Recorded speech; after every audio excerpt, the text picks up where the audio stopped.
Bismillahirrahmanirrahim.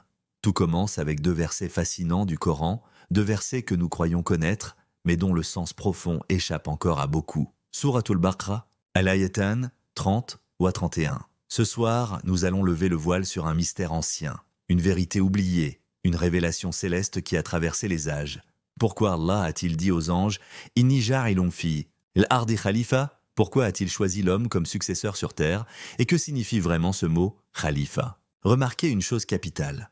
Allah n'a pas dit « sa'aj'al », je vais faire, mais « ja'il », une forme active, immédiate, indiquant que le processus est déjà en cours. Cela veut dire qu'Adam alayhi salam et sa descendance existaient bel et bien sur terre, et non dans un paradis céleste comme beaucoup l'ont cru. La décision divine n'était pas une promesse future, mais un fait accompli. C'est pour cela que le mot « ja'il » est utilisé tout comme lorsqu'Allah a dit à Ibrahim alayhi salam « Inni ja'iluka linnasi imama » « Je fais de toi un guide pour les gens. » Et que dire de la mère de Moussa alayhi salam, Allah lui dit « Wa ja'iluhu minal mursalin » « Je ferai de lui un messager. » Encore une fois, un verbe au présent actif pour un événement bien réel, déjà enclenché. Ainsi, quand Allah dit « Ja'ilun fil ardi khalifatan » cela signifie que Adam alayhi salam était déjà sur terre avec une mission. Mais attention, Khalifa ne signifie pas successeur d'Allah ni astaghfirullah, car Allah est el-hayyul baqi. Un khalifa n'est pas celui qui remplace Allah, mais celui qui succède à d'autres hommes. Chaque génération humaine est le khalifa de celle qui l'a précédée. Yastakhlifu barduhum bardan. Et c'est pour cela que la terre change de visage tous les 100 ans. Des peuples disparaissent, d'autres prennent leur place. Les anges, en entendant cela, posent une question qui contient toute la peur et la sagesse. Ataj'alu fiha man yufsidu fiha wa yasfik. L'addima, vas-tu y mettre quelqu'un qui va semer la corruption et verser le sang? Ils auraient dû dire quelqu'un de jaloux, de menteur, d'ingrat ou d'arrogant. Mais non.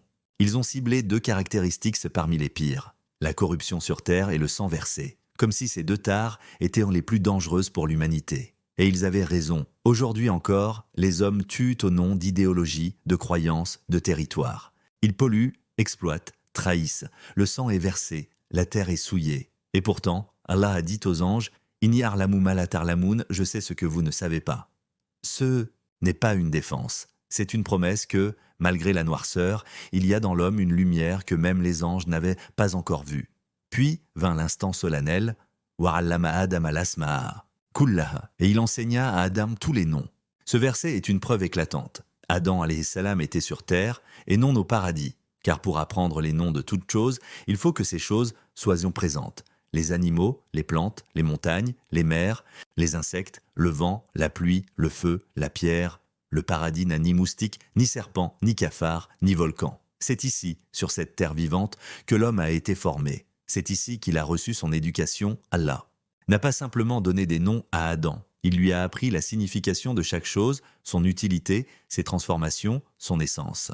Il lui a donné la langue, la raison, la conscience. C'est ce savoir qui a fait plier les anges, ce savoir qui a donné à l'homme une place unique, pas par force, mais par connaissance. L'homme est donc venu sur terre non pas comme une chute, mais comme une mission. Il est venu pour gérer, comprendre, transmettre, créer. Il est le porteur de la parole, du nom, du sens. Et c'est pourquoi la langue arabe choisie pour le Coran est la plus profonde, la plus riche, la plus divine. Chaque lettre y a un poids. Le M relie au ciel. Ma, Sama, Najm, Qamr. Le R relie à la terre, Trab, Qabr, Shajar. Le Har porte l'énergie, Harar, Harik, Haram. Comprends donc, cher lecteur, que tu n'es pas le fruit du hasard, ni une erreur tombée du ciel. Tu es le khalifa d'une grande chaîne, un maillon vivant dans une mission cosmique. Chaque mot que tu prononces, chaque nom que tu donnes, chaque action que tu fais a un poids. Et si les anges ont douté de toi, Allah, lui, a cru en toi, alors lève-toi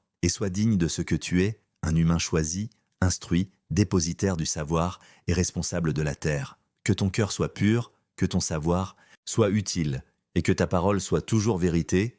Wa salamun alaykum wa rahmatullahi wa barakatuh.